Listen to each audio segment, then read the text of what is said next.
Otis Smith might be the worst GM I've ever seen. Shout out to Gary St. Jean, by the way. But Dwight Howard has had a tendency to kind of be a little bit of a selfish jerk. And I know that the culture in sports, not just NBA, although NBA I would say is one of the worst right now, is that it's me first. And Dwight Howard leads that charge. He's not. Do you feel like Dwight Howard's going to take less money to make a team better?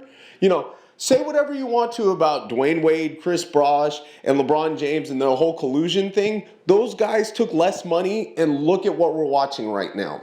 Dwight Howard's never going to do that.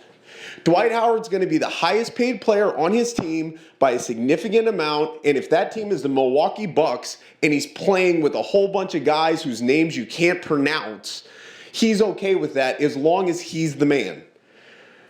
He wants to be the guy. He wants the stars. That's who he is. And there's nothing wrong with that except for in the manner that he does it, it comes across as selfish. Look, I'm okay with you wanting to be the man. Hell, I want my best player to want to be the man. But with Dwight Howard, it's not that I feel that he wants to be the man on the floor. He wants to be the man in the public persona, in the public's eyes. And there's nothing wrong with that if you're performing. But if you're a guy who, in the last 3 years, your points per game have dropped off from 22.9 in the 2011 season to 17.1 in this season, your rebounds dropped off from 14.1 to 12.4. That's trending downwards. That doesn't make me feel comfortable with you. That doesn't make me want to give you a huge payday. And the fact that you've continually failed to perform in the playoffs and in the clutch, that scares me. That doesn't make me want to make you the man. And I understand that he feels he should be, and I get it. Physically, he is an awesome, awesome guy to watch. He is absolutely amazing. The fact that a center was capable of winning the dunk contest is one of the more underrated feats in sports. That's almost akin to like Tim Hudson going out and winning the home run derby. I don't know that people understand that. Big guys are not supposed to be that athletic, and they never really are. Even in this new age of we're freakish athletes and we're genetically progressing and all that, there's not many people that look like him. There's not many people that can do what he does. Marc Gasol can barely dunk, but I'll take Marc Gasol. I want him in my corner. I want to fight with that guy. I want to get down with him. That sounded a little interesting, but we'll go ahead and progress past that because I'm okay with the sentiment in the first place. But there's something about Dwight Howard that rubs me the wrong way, and especially going forward. If I'm the Lakers, I'm scared. I'm really scared of what we have from a team dynamic standpoint as well, because you have an AG Kobe Bryant who, by the way, deserves all the credit in the world for what he did this season. He was amazingly dynamic, and at his age, he should not have done what he was capable of doing. I don't know that there's ever been a player that I've personally seen, and I didn't get to see Kareem, and Kareem I know was exquisite into the 40s. I don't ever know that I've seen a guy that's had this much mileage on him that's continued to add that much to his game and become that much better. I've seen a lot of guys that have continued to be good. I think that Jordan with the Wizards was actually a very underrated performance when you consider that he was averaging almost 26, I think 6 and 6. Like, when you're 38, that's crazy. But Kobe willed them into the playoffs. Dwight Howard didn't get them into the playoffs. I feel like you can make the argument that Joakim Noah probably got the Bulls into the playoffs. Now, once again, Thibodeau really got him to the playoffs because that guy's an anomaly. It's from a coaching standpoint. And I don't think that people really... The fact that he was 8th in Coach of the Year voting is a travesty. People don't understand what they're watching there. That team is bereft of talent, and it's not because they made...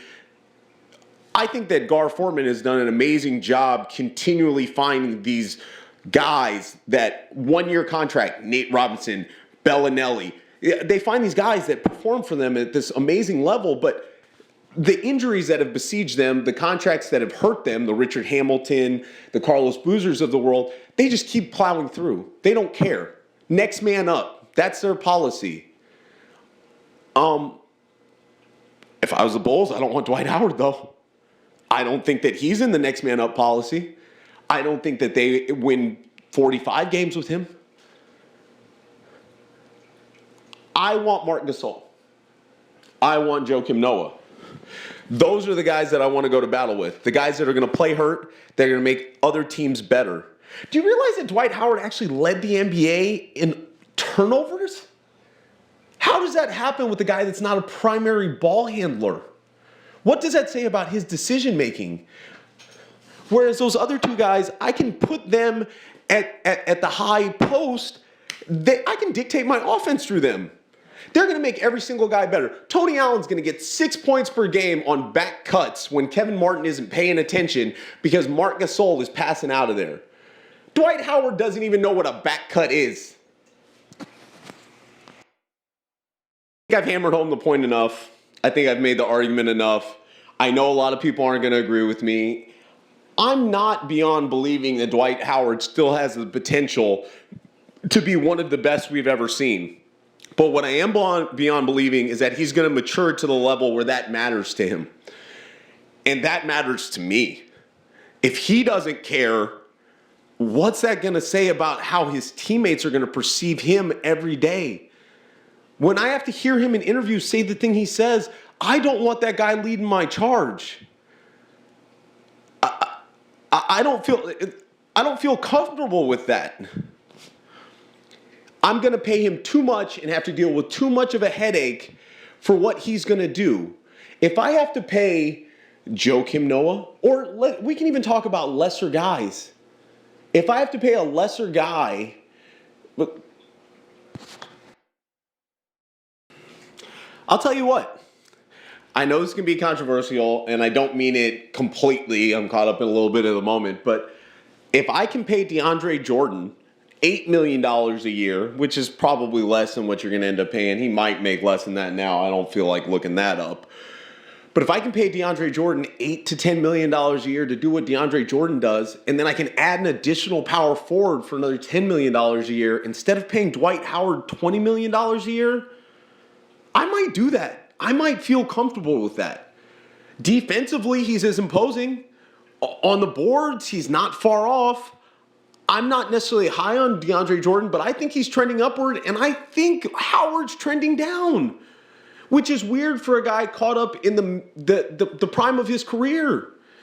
I'd rather have Tyson Chandler. But now I'm talking as a GM, not just as a coach. If I'm on the floor, if I'm picking guys, that's why Howard's third on my list. Don't get me wrong. I'm not going overboard. I'm not getting crazy here. But I'm just saying, for what I have to pay that guy, for what I have to deal with, and what I have to do from a team standpoint, I think that I can win with secondary guys. I think I can win with Pekovic at $11 million a year more than I can win with Howard at $25 million a year because of what I can surround him with and what he's going to do from a team standpoint. For who I am as a person, and hey, I know but so much about basketball. I have never coached. I think I have a decent concept of it. But from what I would want to do from a team standpoint, I think that those guys could get me more with less and give me more from a galvanizing, entrenched standpoint than Dwight Howard's going to do. And with all that said, I feel sad.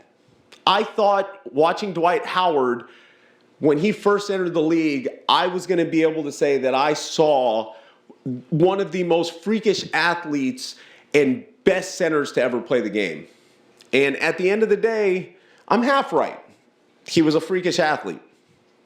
But he's not going to ever be one of the best centers to play the game. You know, the early 90s had 5 guys that were better than him. I'll take Alonzo Mourning over Dwight Howard every day of the week, twice on Sunday.